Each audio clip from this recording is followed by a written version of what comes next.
ফার্স্টে দাঁতটা ভেঙে যায় কখন? তার কারণ হলো মাংসের হাড় খেতে গিয়ে দাঁতের দাঁত ক্ষতি হয় না? কেউ বলছেন না কেন? আল্লাহর নবীর কিন্তু মাংস খেতে গিয়ে, গোশত খেতে গিয়ে দাঁতটা তার ভাঙেনি, বৃদ্ধ হওয়ার কারণে দন্দন মোবারক শহীদ হয়নি। আমাদের এই পরমানন্দপুর কতুলপুর থানা, বাঁকুড়ার কতুলপুর থানায় পরমানন্দপুরে দিনের দাওয়াতটা পৌঁছে দেওয়ার জন্য, দিনের দাওয়াতটা যাতে গোটা পৃথিবীবাসীর কাছে ছড়িয়ে যায়, বাতিলের বিরুদ্ধে হকের পক্ষে থাকার জন্য মুহাম্মদ সাল্লাল্লাহু আলাইহি সাল্লামের দন্দন মোবারক শহীদ করতে হয়েছিল। সমস্ত দাঁত নিয়ে তিনি কবরে যেতে পারেননি। রাসূল তো প্রশ্ন করবেনই। এই উম্মতের জন্য সবচাইতে বেশি বড় কুরবানিটা বিশ্বের নবী সাল্লাল্লাহু আলাইহি ওয়াসাল্লাম দিয়েছেন। সবচাইতে বড় কুরবানি। জীবনে কোনোদিন আল্লাহর নবী সাল্লাল্লাহু আলাইহি ওয়াসাল্লাম মদিনায় হিজরত করার পরে আম্মাজান আয়েশা বলছেন যে মাসের পর মাস গেছে আমাদের রান্না হতো না, 3 দিন 4 দিন উনুনের উপরে এই রান্নাই নেই, বাড়িতে নেই, তা রান্না হবে কি? ওই কয়েকটা খেজুর একটু পানি ওই খেয়ে চালিয়ে দিয়েছে। কিসের জন্য বাবা? দিনের জন্য, দিনের খাতিরে। সেই কোরআন আমাদের ঘরের মধ্যে, সেই কোরআন মূল্যবান কিতাব আমাদের কাছে আছে, অথচ এর গুরুত্বটা আমরা এখনো বুঝতে পারি না। রাসূল বলবে ইন্না কওমি তাকাদু হাদাল কুরআনা মাহজুরা, আল্লাহ এই সেই জাতি, এই সেই কওম, আল্লাহ আপনি তাদের, আমি তাদের বিরুদ্ধে সাক্ষী দিচ্ছি যারা কোরআন পাওয়ার পরে, কিতাব পাওয়ার পরে যারা পড়লো না, কোরআন পাওয়ার পরে যারা মর্যাদা দিল না, কোরআনের হক আদায় করলো না যারা, তারা জাহান্নামে চলে যাক, আমি রাসূল তাদের পক্ষে দাঁড়াবো না। আমি রাসূল তাদের পক্ষে কোনো কথা আজকে বলবো না। অপরদিকে কোরআন যারা পড়েছে, যেমন একটা সূরা আছে কোরআনে, এই সূরাটি আমরা অনেকে তেলাওয়াত করি, সূরার নাম হচ্ছে সূরাতুল মুলক। কি নাম বললাম? একদম 29 পারার প্রথম সূরা, তাবারাকাল্লাযী বিআদিহিল মুলকু ওয়া হুয়া আলা কুল্লি শাইইন قدير الذي خلق الموت والحياة ليبلوكم أيكم أحسن عملا وهو العزيز الغفور। এই সূরাটি 29 পারার প্রথম সূরা। এই সূরার মধ্যে 30টি আয়াত আছে। আল্লাহ নবী সাল্লাল্লাহু আলাইহি ওয়াসাল্লাম বলেন, যে ব্যক্তি রাত্রে বেলা সূরা মুলক তেলাওয়াত করে ঘুমাবে, যে ব্যক্তি সূরা মুলক তেলাওয়াত করবে, কবরের কঠিন আযাব থেকে, শাস্তি থেকে আল্লাহ তাকে নিরাপত্তা দান করবে। 5 শ্রেণীর ব্যক্তিকে আল্লাহ তাআলা কবরের আযাব থেকে মুক্তি দান করবেন, বলুন সুবহানাল্লাহ। কয় শ্রেণী? 5। নাম্বার 1, জুমার দিনে মৃত্যুবরণকারীর কবরের আযাব থেকে, কবরের সওয়ালজাব থেকে, কবরের কঠিন বিপদের সম্মুখীন তাকে হতে হবে না, বলি সুবহানাল্লাহ বিহামদিহি। 2 নাম্বার, ইসলামী রাষ্ট্র যারা পাহারাদার, আমাদের রাষ্ট্র বিএসএফ আছে, বর্ডার সিকিউরিটি ফোর্স রয়েছে, কি গো আছে না নেই? যেগুলো মুসলিম ইসলামিক রাষ্ট্র, ইসলামিক হুকুমত যেখানে কায়েম হয়ে গেছে, সেই রাষ্ট্রের পাহারাদার যারা, আল্লাহর নবী সাল্লাল্লাহু আলাইহি ওয়াসাল্লাম বলেন আল্লাহ তাআলা তাদের কবরের আযাবের সম্মুখীন করবেন না, বলুন সুবহানাল্লাহ। 3 নম্বর কারা? যারা পেটের যন্ত্রণায়, পেটের কঠিন রোগে যারা মারা যায়, ওই ব্যক্তিকে আল্লাহ তাআলা কঠিন পেটের রোগে আক্রান্ত হয়ে মারা যায়, তাদেরকে কবর আযাব থেকে হেফাজত করবেন। নাম্বার 4, শহীদ। কাদের বলুন বাবা? শহীদ। দ্বীনের জন্য, ইসলামের জন্য, ধর্মের জন্য, মসজিদের জন্য, মাদ্রাসার জন্য, মুসলিম মিল্লাতের জন্য উৎসর্গ করেছে, যারা জীবন দিয়েছে, স্যাক্রিফাইস করেছে, আল্লাহর নবী সাল্লাল্লাহু আলাইহি ওয়াসাল্লাম বলেন এই শহীদদের কবরের আযাব থেকে, শহীদদের কবরের প্রশ্নের সম্মুখীন থেকে আল্লাহ হেফাজত করবে, বলুন সুবহানাল্লাহ। আর 5 নাম্বার কে? সূরা মুলক তেলাওয়াতকারী। কত বড় ফজিলত! আপনি রাতে ঘুমাচ্ছেন, এই সূরা মুলকে 30টি আয়াত আছে। কটা? 30টা। এটা পড়তে যদি আপনি হালকা যেরকম হদর পড়েন, তাবারাকাল্লাযী বিআদিহিল মুলকু ওয়া হুয়া আলা কুল্লি শাইইন কাদির আল্লাযী খালাকাল মাউতা ওয়াল হায়াতা লিয়াবলুয়াকুম আইয়ুকুম আহসানু আমালা ওয়া হুয়াল আজিজুল গফুর। এরকম যদি পড়েন 5 থেকে 7 মিনিট কমপ্লিট। কি গো, আমরা রাত্রিবেলা অনেকে ফোন দেখি না বাবা? আরে বলছেন না কেন? যুবকেরা এমনও যুবক আছে যে ফিল্মটা, যে সিনেমাটা ও দেখবে, রাত্রিবেলা সিনেমা না দেখে ঘুমাবে না। আবার অনেক মা আছে আপনাদের এই কতুলপুরে, পরমানন্দপুরে, এখানে বাঁকুড়া এত ভালো মানুষ নেই, আমাদের 24 পরগনা আছে, অনেক মা আছে সন্ধ্যার পরে 8টায় সিরিয়াল শুরু করে, রাত 10:30টায় 11টার সময় সেই সিরিয়ালটা শেষ করে। আবার আগামীকাল আজকে যেখানে শেষ হলো পরের দিন সেখান থেকে শুরু হবে, পরের দিন যেখানে শেষ হলো তারপরের দিন সেখান থেকে শুরু হবে। এটা আমাদের 24 পরগনা আছে, আপনাদের বাঁকুড়া এরকম ভালো মেয়ে নাই। তো এদের কবরে মোটামুটি ওই সিরিয়াল কবর আযাব থেকে বাঁচাবে, তাই তো বাবা? বাঁচাবে না? সিরিয়াল কবর আযাব থেকে বাঁচাবে। সিরিয়াল যারা দেখে, যাদের তারা চোখের জেনা করে, জেনা শুধু শরীর দিয়ে হয় না, চোখ দিয়ে জেনা হয়, কান দিয়ে জেনা হয়, হাত দিয়ে জেনা হয়। তো অবৈধ নারীর দিকে তাকানো তো চোখের জেনা হয়ে গেল, অবৈধ পুরুষের দিকে খারাপ কাম ভাব নিয়ে তাকানো তো চোখের জেনা হয়ে গেল। কি গো, তো এই সূরা মুলক একটু চেষ্টা করবেন মুখস্থ করে নেওয়া। অনেকে বললে হুজুর দাড়ি পেকে গেছে, চুল পেকে গেছে, আর অত স্মৃতিশক্তি নেই, আমি আমার দ্বারা কি কোরআন হবে, আমি মুখস্থ করতে পারবো? আল্লাহ বলছে বোকা, তুই কি বলছিস, তুমি কি বলছো বান্দা? আমি 4 বার জবাব দিয়েছি, কোরআন হচ্ছে সহজ কিতাব। বলুন সুবহানাল্লাহ।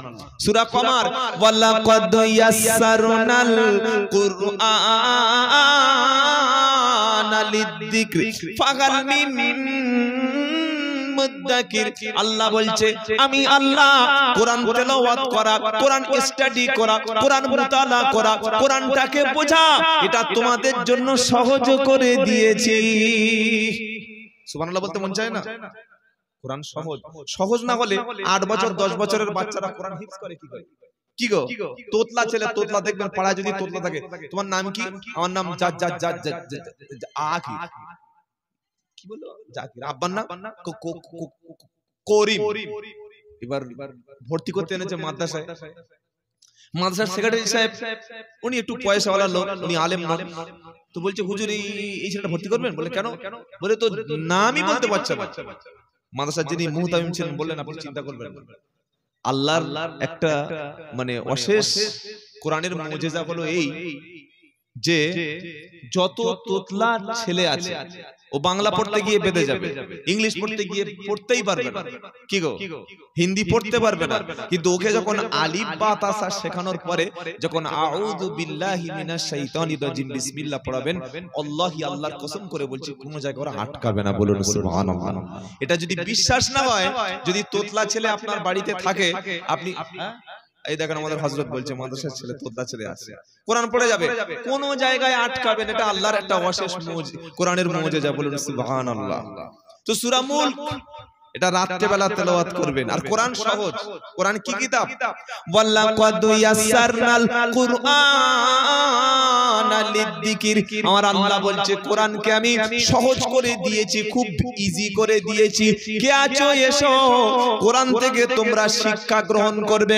60 বছরের মানুষ তেলাওয়াত শিখতে পারে, 80 বছরের মানুষ তেলাওয়াত শিখতে পারে, 90 বছরের মানুষ কোরআন তেলাওয়াত শিখতে পারে, 50 বছরের বৃদ্ধ বয়স্ক মানুষও কোরআন শিখতে পারে, 4 থেকে 40, 10 থেকে 100, যত বয়স্ক লোক হোক না কেন, ও যদি চেষ্টা করে কোরআন শিখবো, আল্লাহ পাক কোরআন শিখাকে সহজ করে দিয়েছে।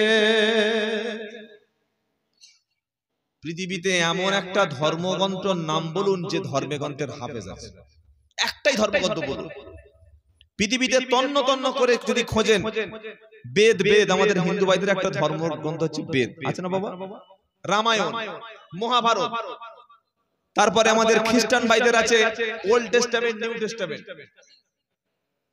যারা আলেম ওলামা আছেন আপনারা উপরে আসলে আমি তো সবাইকে চিনি না, যারা হযরত আছেন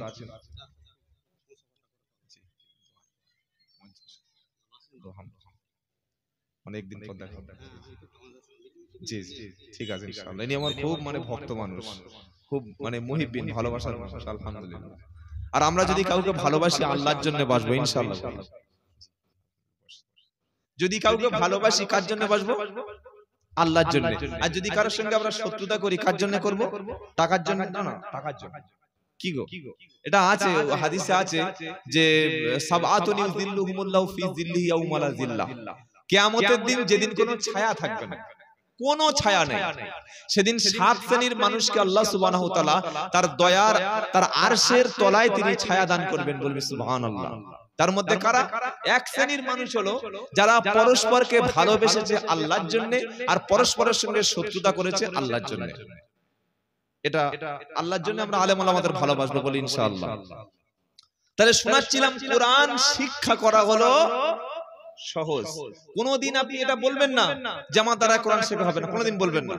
আজকের দাওয়াত ও তাবলীগের পবিত্র যে মেহনত চলছে সারা বিশ্বে, ফ্রান্সে যাবেন, কানাডা যাবেন, অস্ট্রেলিয়া যাবেন, আমেরিকা যাবেন, রাশিয়া যাবেন, মালয়েশিয়া যাবেন, আপনি পৃথিবীর একটা দেশের নাম বলুন যে দেশে দাওয়াত ও তাবলীগের মেহনত চলছে না। একবার বলুন সুবহানাল্লাহ বিহামদিহি।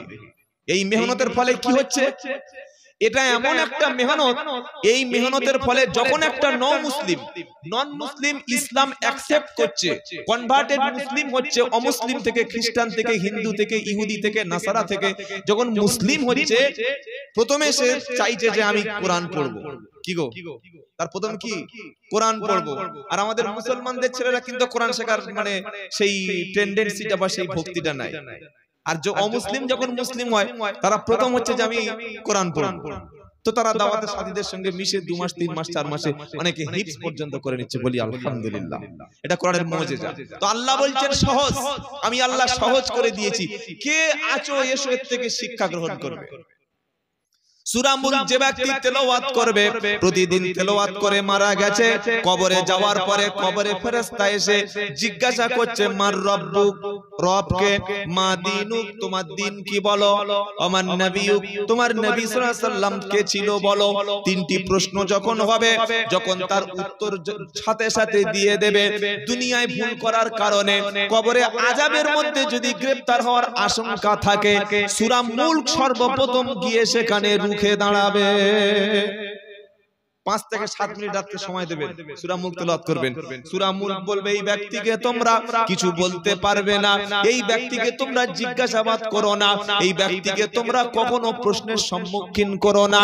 রাতের বেলা ঘুমানোর সময় যে কোরআন ছাড়া ঘুমাতো না, এই ব্যক্তির কবরের আযাব কোনোভাবেই দিতে দেওয়া যাবে না। অনেকে মনে করে কবরটা মাটি চাপা দিলাম আর ওই আমাদের 24 পরগনা কবরের উপরে ওই বাঁশ কেটে কেটে দেয়। আপনাদের এখানে কি দেয়? বাঁশ দেয়, অনেকে আবার প্লাইউড দিয়ে এরকম বন্ধ করে দেয়। দিলাম আর এই ছোট একটা গর্ত করে শুইয়ে দিলাম। উপর থেকে দেখতে পাচ্ছেন ভাই কবর, ভিতরে শুধু আযাব আর আযাব। আল্লাহু আকবার। আখিরাতের প্রথম মঞ্জিল হলো কবর। আপনি অবাক হয়ে যাবেন। এজন্য হযরতে উসমান গনি রাদিয়াল্লাহু তাআলা আনহু যখন আল্লাহর নবী বয়ান করতেন জান্নাত এবং জাহান্নামের, তিনি অত বেশি কান্নাকাটি করতেন না, অত বেশি কাঁদতেন না, কিন্তু যখন কবরের কাছে তিনি যেতেন বেশি কান্নাকাটি করতেন। সাহাবারা বললেন উসমান রাদিয়াল্লাহু আনহু, বিশ্ব নবী যখন জান্নাত জাহান্নামের বয়ান পেশ করেন আপনি তো অত কাঁদেন না, কিন্তু কবরের কাছে গেলে এত বেশি কাঁদেন কেন? উসমান গনি রাদিয়াল্লাহু তাআলা আনহু বলেছেন, ভাইয়েরা, এই কবর হলো আখিরাতের প্রথম মঞ্জিল।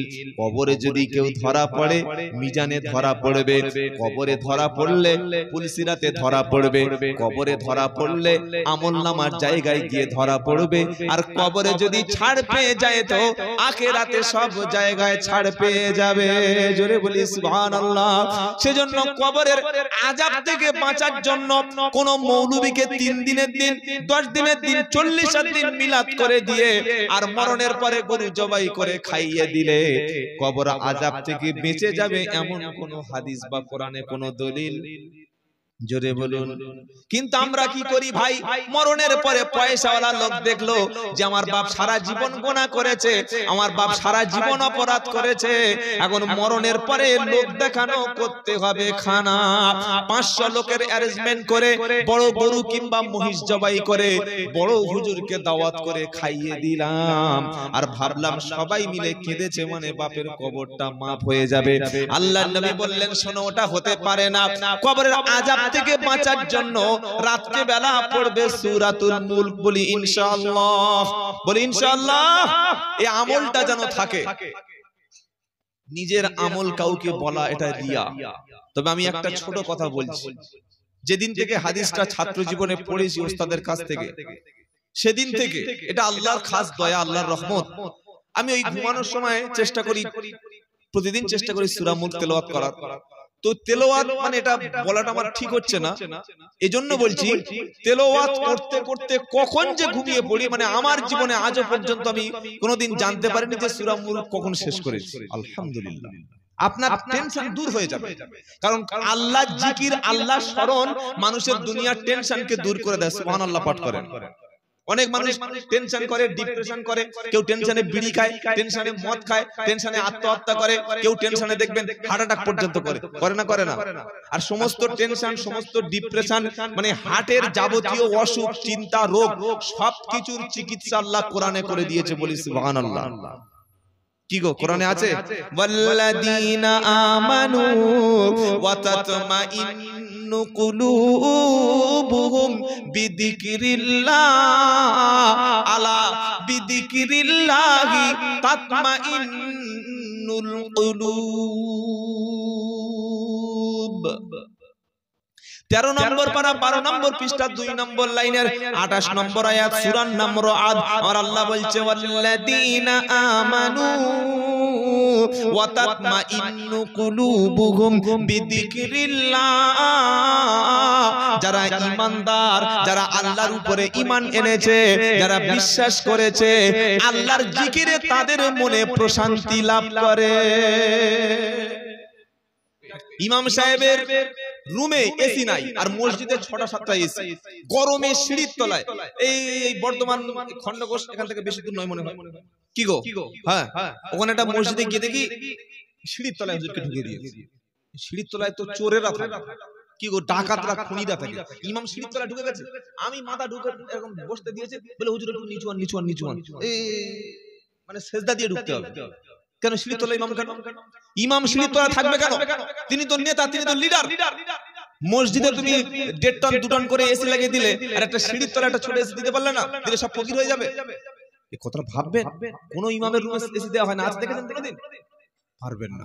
কবে আমাদের জাতির খুলবে? তাহলে কি বললাম, কাজ করে খাবেন, হালাল কাজ, বলুন ইনশাআল্লাহ। মাজারে যাবেন না, আর মাজারে পয়সা দেবেন না, মাজারে পয়সা দেওয়া হারাম। ওই পয়সা কি হয়, পীর সাহেবরা গাড়ি কেনে, বাড়ি করে, কোটি কোটি টাকার ব্যবসা, বিজনেস করে, আর কি হয়, ওই টাকা দিয়ে অসংখ্য ওলামাদের বিরুদ্ধে কিতাব লেখা হয়। কিন্তু মাদ্রাসায়, ইতিমখানায় যদি আপনি টাকা দেন, ওটা সদকায়ে জারিয়া হয়ে যাবে, বলুন সুবহানাল্লাহ। এজন্য মাজারে পয়সা দেওয়া হারাম। ইসলামে মাজার নাই, আর মাজার নির্মাণ করলে মাজারের উন্নতি কল্পে পয়সা দেওয়া নাজায়েজ এবং হারাম। যদি ইসলামে মাজার থাকতো, কবর উঁচু করে গম্বুজ করার সিস্টেম থাকতো, জান্নাতুল বাকিতে হাজার হাজার সাহাবা শুয়ে আছে, অসংখ্য শোহাদা শুয়ে আছে, একটা সাহাবার কবরের উপরে মাজার নাই, সিম্পল কবর। আর আমাদের দেশের ছাগল পাগলের উপরে মাজার করে রেখে দিয়েছে। বাংলাদেশে দেখলাম হযরত টনটন শাহ রহমাতুল্লাহ আলাইহি, হযরতে ল্যাংটা শাহ রহমাতুল্লাহ আলাইহি। হুগলি জেলায় খানাকুলে দেখলাম হযরত ঘোড়া শাহ রহমাতুল্লাহ আলাইহি। ঘোড়া আবার পীর হলো কি করে? ছাগল পাগল পীর হয়। কাজ করে খাবেন, হালাল কাজ। কোরআন তাই বলছে, ফাইদা কুদিয়াতিস সালাত, নামাজ যখন হয়ে গেল, ফান্তাশিরু ফিল আরদ, তুমি জমিনে ছড়িয়ে পড়ো, জমিনে চলে যাও, রুজি তুমি তালাশ করো, কাজ করো, ব্যবসা করো, বাণিজ্য করো, কাজের ফাঁকে, ব্যবসার ফাঁকে, ওয়াদকুরুল্লাহা কাসীরা, তুমি বেশি বেশি আল্লাহর জিকির করো। যে কোনো ছেলে প্রশ্ন করবে, কাজ করব কখন, কাজের ফাঁকে জিকির করব কখন? আর আল্লাহ বলছে, শোনো, তুমি ধরো কম্পিউটার টাইপ করছো, তোমার হাত কম্পিউটারের উপরে টাইপ হচ্ছে, তোমার জিহ্বা কিন্তু বন্ধ আছে, ওই জিহ্বা দিয়ে তুমি জিকির করো, সুবহানাল্লাহ, আলহামদুলিল্লাহ, লা ইলাহা ইল্লাল্লাহ, আল্লাহু আকবার। সুবহানাল্লাহ বলি। একজন লোক চাষ করছে, তখন সে জিকির করবে কি করে? আল্লাহ বলছে, ওয়াজকুরুল্লাহ, বেশি বেশি স্মরণ করো। চাষীর জন্য তখন আর জীবের দ্বারায় জিকির নয়, চাষীর জন্য জিকির হলো কি, চাষ করতে গিয়ে তিনি জানো জমির আল ছিটে পরের জমি চাষ করবেন না, আর পরের জায়গা দখল করে নিজে তিনি ধান চাষ করবেন না, গম চাষ করবেন না, আলু চাষ করবেন না। নবী বলেন, কেউ যদি 1 bigha, 1 foot 2 foot 3 foot 100 metre 200 metre 1 bigha নয়, 1 কাঠা নয়, খালি হাদিসে লেখা আছে 1 ফুট, এই 1 বিঘত। কেউ যদি কোন ব্যক্তির 1 ফুট জায়গা দখল করে নেয়, কিয়ামতের দিন ওই ব্যক্তিকে 7 তবক জমিন তার গলায় ঝুলিয়ে দেওয়া হবে। কে কত ভালো লোক তার বাড়ির পাশে ঘর করলে বোঝা যাবে আমি কত ভালো আর আপনি কত ভালো। আপনার পাশে যদি আমি ঘর করি তবে বুঝতে পারবো কত ভালো মানুষ। কি গো, ঘর করে এমন জায়গায় পাঁচিল তুলেছে, পাশে 1 ইঞ্চি জায়গা ছাড়েনি, আবার এমন উঁচু করে পাঁচিল দিয়েছে, পাশে একটা গরিব বাস করে, ওর বাড়িতে যাওয়ার রাস্তা, পানির রাস্তা, হাওয়ার রাস্তা, ইলেকট্রিক সব লাইন বন্ধ করে দিয়েছে। তুমি কি করে বলছো আমি উম্মতে মুহাম্মাদি? মুসলমান হলো সেই ব্যক্তি যার হাতের দ্বারায় ব্যবহারে প্রতিবেশী সম্পূর্ণ নিরাপদ। নামাজ কম আছে আল্লাহ ক্ষমা করতে পারেন, আপনি সুদ খেয়েছেন আল্লাহ ক্ষমা করতে পারেন, রোজা একটু কম করেছেন আল্লাহ ক্ষমা করতে পারেন, কিন্তু প্রতিবেশীর উপরে জুলুম করবেন এটা আল্লাহ জীবনে ক্ষমা করবে না যদি প্রতিবেশী না ক্ষমা করে। সকলে বলুন, আজ থেকে সবাই বলুন প্রতিবেশীর সঙ্গে সৎ আচরণ করব, বলুন ইনশাআল্লাহ। আপনার প্রতিবেশী হিন্দু হোক, সে হিন্দু, তাকে আঘাত দিও না, তার শান্তিতে বসবাস করতে দাও, তার ধর্ম নিয়ে টিটকারি বটকারি ঠাট্টা বিদ্রুপ করো না, তাকে গালিগালাজ করো না, কারণ হিন্দু হলেও আল্লাহর কাছে সে একজন মানুষ। একবার নবী বসে আছেন, মিশকাতুল মাসাবির হাদিস, তো ওই একটা লাশ যাচ্ছে, লাশ মাইয়াত, লাশটা কিন্তু মুসলমান ছিল না, ইহুদি ছিল। আল্লাহ নবী উঠে দাঁড়ালেন, সাহাবারা বললেন কি হলো হে নবী আপনি উঠে দাঁড়ালেন? নবী সাল্লাল্লাহু আলাইহি ওয়াসাল্লাম কে বললেন তো ইহুদি। আল্লাহর নবী বললেন শোনো, ইহুদি হলেও সে একটা মানুষ। নবী মানুষকে, মানবতাকে, হিউম্যানিটিকে, মানবাধিকারকে এতটা তিনি প্রাধান্য দিতেন। মানুষের প্রশ্ন সবচাইতে আগে বেশি। সেজন্য সকলে বলুন প্রতিবেশীর সঙ্গে ঝামেলা থাকলে আজকের বাড়িতে ফিরে গিয়ে মিটিয়ে নেব, বলুন ইনশাআল্লাহ, বলে ইনশাআল্লাহ। প্রতিবেশীর সঙ্গে যদি ঝামেলা হয় বাড়িতে গিয়ে মিটিয়ে নেবেন, তবে আল্লাহ ক্ষমা করে দেবে। চাষির জন্য জিকির হলো ওটা, চাষি জিকির করতে করতে জমির আল ফেলবে না, চাষি জিকির করতে করতে পরের জমি চাষ করবে না। আল্লাহর নবী সাল্লাল্লাহু আলাইহি ওয়াসাল্লামের কাছে একবার জমি চাষের একটা মামলা গেল। কিসের মামলা বলেন? জমি চাষের মামলা গেল। একজন ইহুদি নবীর কাছে বললেন, হে আল্লাহর নবী, আমার প্রতিবেশী সে মুসলমান আর আমি ইহুদি, আমি মুসা নবীকে বিশ্বাস করি। আল্লাহর নবী, এই প্রতিবেশী মুসলমান, সে আমার জায়গাটা জোর করে দখল করে নিয়েছে। আচ্ছা, আমরা যদি বিচারের জায়গায় বসি, ধরুন আমি বিচারক আর আমার কাছে একটা বিচার এসেছে। বিচারটা কি? যে আমার ছেলে একজন ব্যক্তির সঙ্গে খারাপ আচরণ করেছে, তাহলে আমি যখন বিচারপতি হব, তাহলে আমি সব সময় পিঠ বাঁচানোর চেষ্টা করব কার? আমার ছেলের। আমি যদি তৃণমূলের নেতা হই, কংগ্রেসের প্রধান হই, সিপিএম এর অঞ্চল সভাপতি হই, তাহলে আমার অফিসে যখন বিচার আসবে আমি আগে কি দেখব? যেমন তৃণমূলের লোক, তো যদি আমাদের তৃণমূল বা আমার নিজের কংগ্রেস বা সিপিএম আমার নিজের দলের লোক হয়, 7 খুন মাপ, আর যদি বিরোধী পার্টির হয় মেরে ঠ্যাং ভেঙে দেবে। কি গো, এটা আমাদের মানে এই আচরণ আমাদের মধ্যে আছে। আমার ছেলে ভুল করলে ও না বাচ্চা মানুষ বুঝতে পারেনি, আর অপরের ছেলে ভুল করলে ঠ্যাং ভেঙে দুটো করে দেবে। বুঝতে পারছেন না? পারেন না? এটা আমরা, আমাদের ছাগল আমাদের মুরগি অপরের ক্ষতি করে আসলে, না বাবা পশু পাখির কোনো জ্ঞান আছে, আর অপরের হাঁস মুরগি ছাগল আমাদের বাড়িতে আসলে এমন পায়ে মারবো যেন সন্ধ্যা পর্যন্ত বিরিয়ানি করতে হবে। এটা আমাদের মুসলমান। নবীর কাছে বিচার এলো, আল্লাহর নবী সাল্লাল্লাহু আলাইহি ওয়াসাল্লাম জাস্টিফাই করলেন, বিচার করে দেখলেন সম্পূর্ণ দোষটা মুসলমানের, ইহুদির কোনো দোষ নাই, জমিটা সম্পূর্ণ ইহুদির। বিশ্বনবী হাবিবুল্লাহ জনাবে মুহাম্মদ রাসূলুল্লাহ সাল্লাল্লাহু আলাইহি সাল্লাম তিনি ইহুদির পক্ষে রায় দিলেন, বললেন জমিটা আজ থেকে সম্পূর্ণ তোমার। মুসলমানটা মনের মধ্যে খটকা লাগলো, কারণ লোকটা ছিল সুবিধাবাদী মুনাফিক। কি বললাম? মুনাফিক। আর মুনাফিকরা সব সময় সুবিধাবাদী হয়, সব সময় মুনাফিকরা সুবিধাবাদী। ওরা যে দলে যাবে সেই দলের কথা বলবে, যখন যেমন তখন তেমন। যখন যে সরকার আসে তখন সেই সরকারের পক্ষেই থাকে, যে তার পক্ষে কথা বলবে তার পক্ষে হয়ে যায়। আল্লাহর নবী বললেন জায়গাটা তোমার না। নবীর দরবার থেকে পার হয়ে চলে গেল। যাওয়ার পরে ইহুদি বললে তাহলে জায়গা বিচার ক্লিয়ার হয়ে গেল। মুসলমান বলল না, এখনো ক্লিয়ার হয়নি, এখনো বাকি আছে। বললে কেন? তোমাদের বিশ্ব নবী তো রায় দিয়েছে। ইহুদি বলল আমি রায় মেনে নিয়েছি, আর মুসলমান বলল রায় এখনো মানবো না, আরেকটা জায়গায় বিচার পেতে যাব, সেটা হচ্ছে উমরের দরবার। কি সর্বনাশ! নবীর বিচার তুমি মানবে না? বললেন না সব ঠিক আছে, কিন্তু নবী আমার বিচারটা বুঝতে পারেন। কত বড় বদমাশ, চিন্তা করুন কিরকম মুসলমান মুনাফিক। তা বললে চলো যাই, দেখি ওমর কি বলে। ওমর ফারুক খুব রাগী মানুষ ছিল, প্রচন্ড রাগী, মানে ইসলামের কবুল করার আগে যেমন রাগী, কবুল করার পরেও সেই রাগী। মানুষের স্বভাব কিন্তু কারোর পাল্টায় না, পাল্টায় মানে এমন রাগী ওনার মেজাজটাই ওরকম। মানে অন্যায় করলে, শরিয়াত বিরোধী কাজ দেখলে খাট করে মুন্ডু গড়ে নেবে, পরে যা হয় ভেবে দেখবে। কি গো, আমাদের কিছু লোক আছে না কথার আগে হাত চালিয়ে দেয়, আছে না অনেক বড় মেজাজের অনেক আলেমও আছে, কথার আগে হাত চালিয়ে দেবে, একদম অন্যায় সহ্য করতে পারে, কথার আগে হাত চালিয়ে দেবে। আর ওমর ফারুক কথার আগেই ছুরি চালিয়ে দিত, কট কট কট কট করে করে। ইহুদি গিয়ে বললে হুজুর আমাকে মানে, মুসলমান কাঁদতে শুরু করেছে।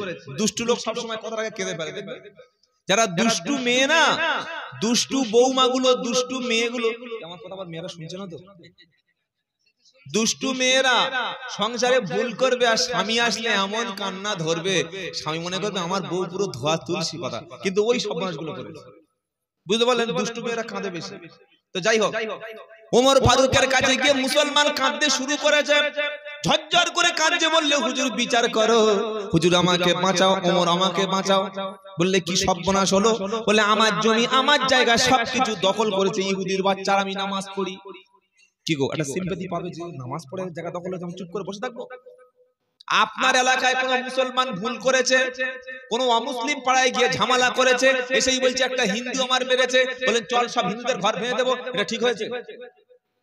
এই বিষয়ে কিন্তু কোরআনে আয়াত রয়েছে, ইয়া আইয়ুহাল্লাযীনা আমানু ইযা জাআকুম ফাসিকুম বিনাবাইন ফাতাবায়ানু আন তুসীবু কওমান বিজাহালাতিন ফাতুসবিহু আলা মা ফাআলতুম নাদিমিন।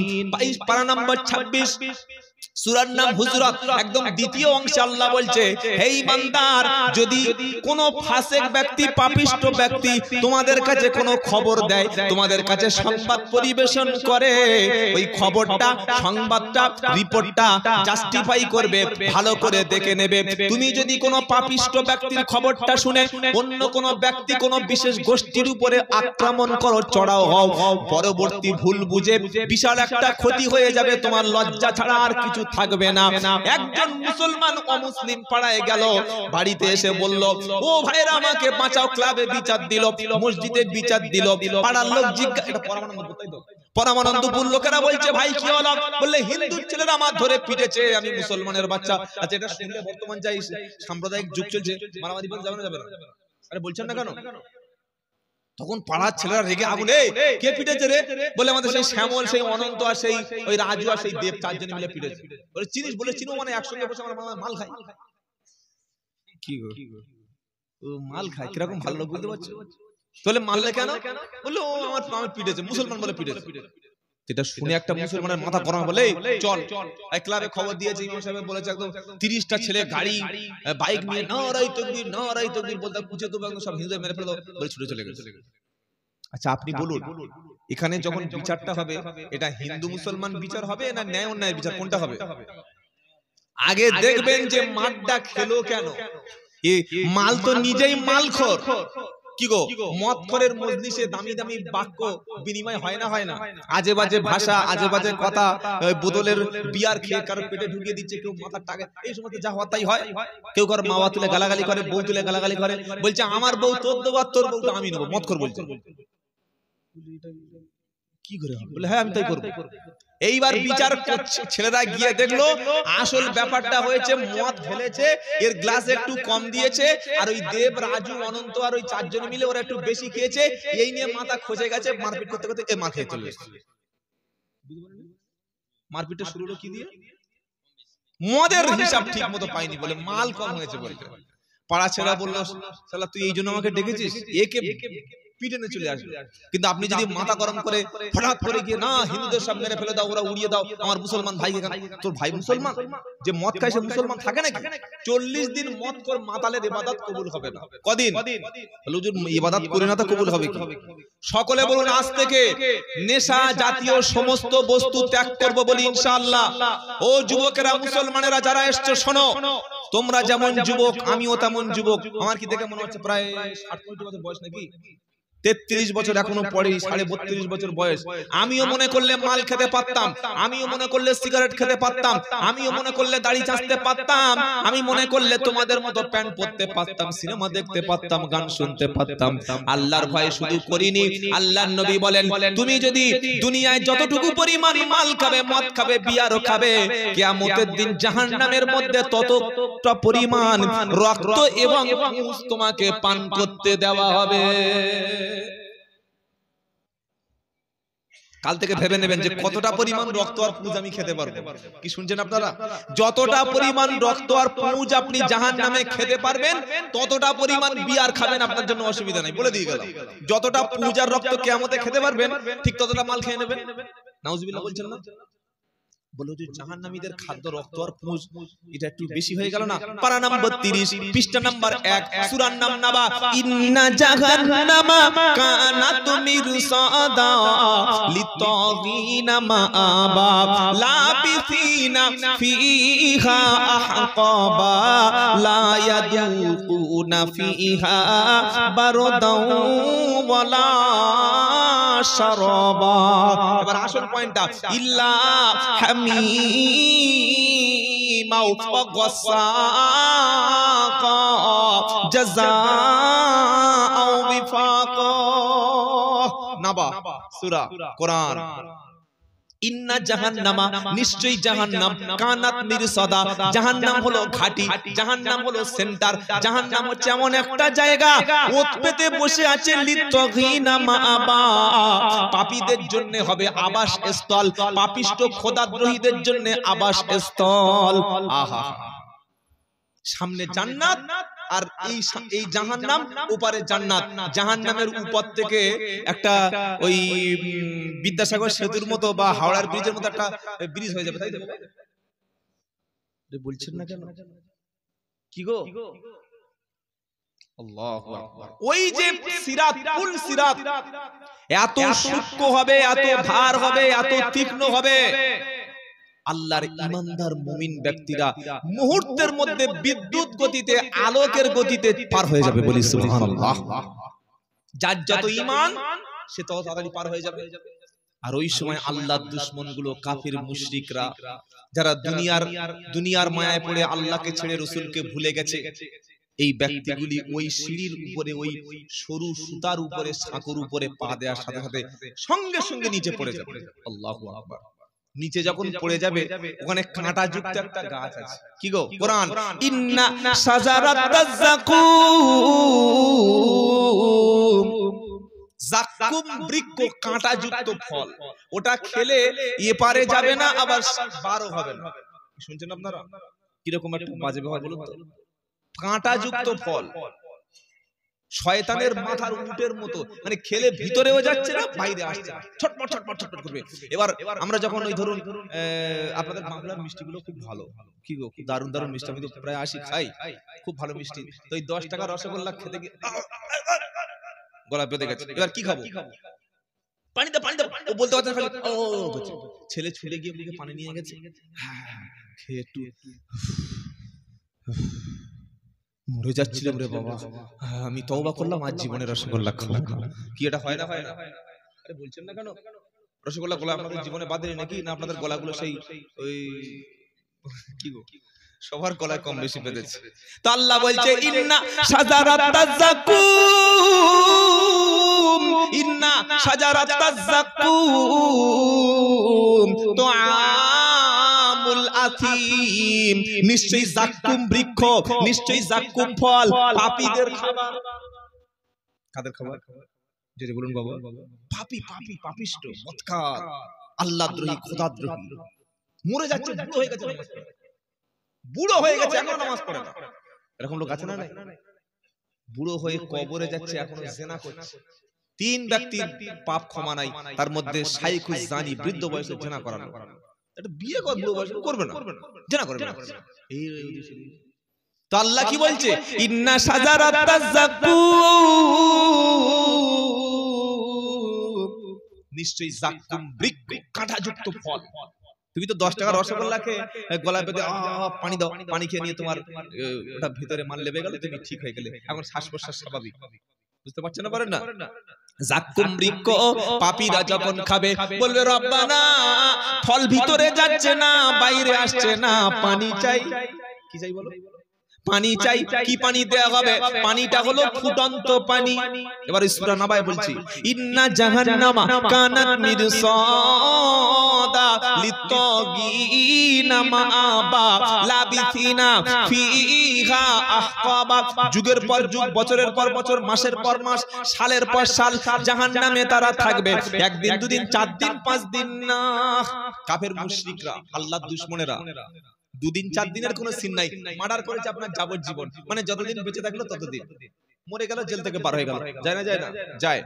চুরি করে ধরা পড়ে গেল, 3 মাস জেল। ওই ধর্ষণ করে ধরা পড়লো, এখন তো ধর্ষণ করলে কোনো অপরাধ নাই। কি ধর্ষণ করে যদি একটু মিডিয়া ফিডিয়া হয় তবে মোটামুটি একটু। আবার ধর্ষকের পক্ষে আমাদের দেশে মিছিল হয়। উত্তরপ্রদেশে দেখেন হাতরাসের ঘটনা ঘটেছে। কাশ্মীরে ওই যে ছোট বালিকা, আমাদের একজন বোন আসিফা, কি গো, ওকে যখন ধর্ষণ, একটা বিশেষ মানে ধর্মের স্থানের মধ্যে, আমি নাম বলবো না, যখন ধর্ষণ করে মেরে দেওয়া হলো, তো ওই ধর্ষকদের পক্ষে কিন্তু জাতীয় পতাকা নিয়ে মিছিল করেছিল।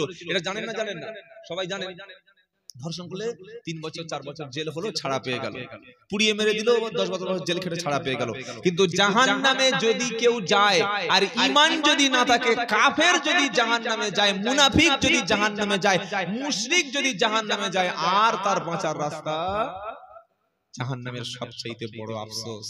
প্রিয় ভাইরা, মরণ নাই, আযাব কম নাই, আর বার হওয়ার রাস্তা নাই। সকলে বলুন আল্লাহুম্মা আজিরনা মিনান নার। আপনি ভেবে দেখেছেন কখনো? 3টি জিনিস জাহান্নামে আছে, মৃত্যু নাই, আযাব হালকা নাই, আর বার হওয়ার। চিন্তা করুন, একবার ভাবুন, একবার বসে বসে ভাবুন। মৃত্যু নাই, মানুষ মৃত্যু কামনা করবে। পারা নাম্বার 18, পৃষ্ঠা নাম্বার 20, লাইন নাম্বার 1, আয়াত নাম্বার 12, সূরার নাম ফুরকান। ওয়াইদা উলকু মিনহা মাকানান যায়িকাম মুকাররানিনা দাউ হুনালিকা সুবুরা লা তাদউল ইয়াউমা সুবুরা ওয়াদউ সুবুরান কাসীরা। যখন জাহান্নামীদেরকে ছুঁড়ে ছুঁড়ে ছুঁড়ে ছুঁড়ে আগুনের মধ্যে নিক্ষেপ করা হবে, সংকীর্ণ ছোট্ট ছোট্ট গর্তের মধ্যে ফেলে দেবে, একদম গর্ত গর্ত ছুঁড়ে ছুঁড়ে ফেলে দেবে।